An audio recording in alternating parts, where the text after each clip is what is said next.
మీ జీవితంలో సమస్యలు ఎక్కువగా ఉన్నాయా? దేవుడు నన్ను మర్చిపోయాడా అని మీకెప్పుడైనా అనిపించిందా? 66 రోజుల బైబిల్ ప్రయాణానికి స్వాగతం. డే 18 యోబు గ్రంథము. యోబు ఒక మంచి మనిషి. దేవుణ్ణి నమ్మిన విశ్వాసి.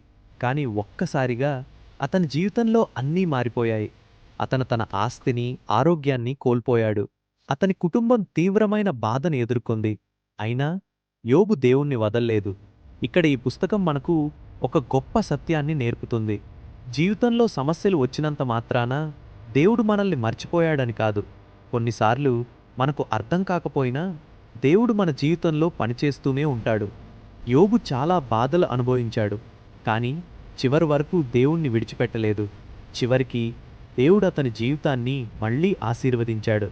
యోబు గ్రంథం మనకు చెబుతుంది, బాధ శాశ్వతం కాదు. దేవుడు మనకు మంచి చేయాలనే చేస్తాడు. కాబట్టి దేవునిపై విశ్వాసం కోల్పోవద్దు. మీ జీవితాన్ని మార్చే బైబిల్ సత్యాలు తెలుసుకోవాలంటే ఇప్పుడే తెలుగు బైబిల్ ఫ్యాక్ట్స్ ఛానల్ని సబ్స్క్రైబ్ చేసుకోండి.